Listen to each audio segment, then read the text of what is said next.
bergerak untuk juga ikut menunjukkan gitu ya bagaimana situasi di Indonesia dan juga ikut menyuarakan tuntutan-tuntutan kita terhadap pemerintah. Dunia maya tengah berada di titik didih. Suasana panas tak terhindarkan ketika nama Salsa Arwina kembali mencuat, bukan dalam konteks perlawanan politiknya yang biasa, melainkan karena sebuah undangan yang tak terduga.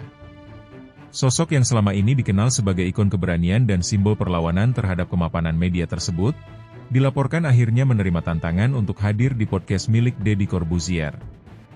Deddy, yang reputasinya sebagai host paling kontroversial, paling ditunggu, dan paling sering membuat bintang tamunya limbung, kini secara resmi mengincar Salsa Arwina untuk duduk di kursi panas studionya. Kabar ini sontak menggelegar, namun yang membuat geger adalah respons balik dari Salsa. Alih-alih langsung menolak, seperti yang diperkirakan banyak pihak mengingat reputasi Deddy yang kerap memelintir narasi, Salsa justru memberi syarat yang mengejutkan dan mutlak. Ia menyatakan dengan tegas, tidak boleh ada ucapannya yang dipotong, dipelintir, atau bahkan dijebak oleh pertanyaan yang diarahkan untuk menjatuhkannya. Jika saya hadir, maka semua ucapan saya harus apa adanya. Tidak boleh ada editan yang memelintir makna. Tidak boleh ada jebakan-jebakan pertanyaan yang diarahkan untuk menjatuhkan saya. Kalau Deddy mau begitu, saya siap hadir. Begitulah kira-kira pernyataan Salsa yang langsung menyebar bara api di media sosial dan saluran berita alternatif. Pernyataan bersyarat ini seketika mengubah dinamika antara pewawancara dan narasumber. Netizen membanjiri kolom komentar di berbagai platform mulai dari Instagram, X, TikTok, hingga YouTube. Semua bertanya-tanya, mungkinkah Deddy Corbuzier, sang ahli narasi dan manipulasi percakapan, bersedia menanggalkan senjata utamanya hanya demi seorang tamu? Apakah Deddy akan tetap bisa memainkan gaya khasnya yang tajam dan licik? Atau justru harus tunduk pada ketegasan Salsa Arwina yang memang dikenal galak terhadap segala bentuk manipulasi media? Salsa Arwina memang bukan sembarang figur. Rekam jejaknya mencatat berkali-kali ia tampil di depan publik tanpa rasa takut, menguliti kebobrokan, membuka borok di balik layar politik, hingga mengungkap hal-hal yang selama ini dianggap tabu. Keberaniannya yang konsisten ini menjadikan banyak pihak awalnya mengira ia akan menolak undangan Deddy. Namun, keputusannya untuk menerima tantangan, meski dengan syarat sekeras itu, justru menunjukkan bahwa ia sepenuhnya menyadari medan yang akan dihadapinya. Salsa seolah telah menyiapkan benteng pertahanan agar ia tak bisa dipermainkan. Syaratnya jelas, tegas, dan merupakan deklarasi bahwa ia tidak mau mengorbankan integritasnya demi popularitas podcast. Reaksi publik pun terbelah. Satu sisi menilai langkah Salsa terlalu berlebihan, terkesan sok idealis, dan terlalu mengatur host. Namun, tak sedikit pula yang justru memberikan dukungan penuh. Kelompok pendukung ini berpendapat bahwa sudah saatnya ada tamu yang bisa mengendalikan arena permainan Deddy, bukan malah menjadi korban narasi yang disajikan sepotong-sepotong. Ini dilihat sebagai momen langka di mana seorang narasumber menantang format media yang sudah mapan. Situasi menjadi kian menarik dan tak tertahankan ketika Deddy sendiri akhirnya buka suara.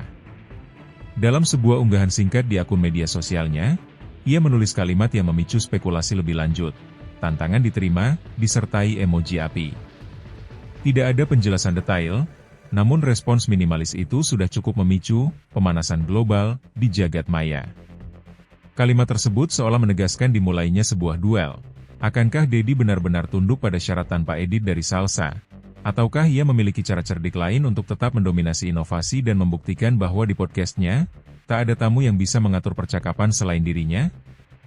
Drama ini kemudian meluas, menarik perhatian media, jurnalis, pengamat politik, hingga influencer di seluruh Indonesia. Mereka menilai pertemuan antara Salsa Arwina dan Deddy Corbuzier bisa menjadi salah satu momen paling eksplosif dalam sejarah podcast tanah air. Bukan hanya karena keduanya memiliki karakter yang sangat kuat dan berseberangan dalam banyak hal, tetapi juga karena keduanya memiliki basis massa yang sama-sama fanatik dan loyal. Deddy dengan jutaan subscriber dan reputasinya sebagai entertainer sekaligus pewawancara yang cerdas. Sementara Salsa, dengan basis massa yang percaya padanya sebagai suara rakyat, simbol kebenaran, dan perlawanan terhadap status quo. Masyarakat sudah mulai membayangkan skenario di benak mereka. Sebuah episode di mana Deddy mencoba menusuk dengan pertanyaan-pertanyaan licik, dan Salsa menjawabnya dengan lantang, lugas, dan tanpa keraguan. Tak ada yang bisa memprediksi siapa yang akan menang dalam percakapan itu. Apakah Dedi yang terbiasa menguasai dan mengarahkan percakapan, atau Salsa yang sudah menyiapkan diri dengan segala bentuk jebakan? Bahkan sebelum syuting dimulai, netizen sudah membuat skenario judul video YouTube, mulai dari Salsa Arwina bongkar semua di depan saya, tidak ada yang bisa menghentikannya, hingga podcast paling tegang sepanjang sejarah.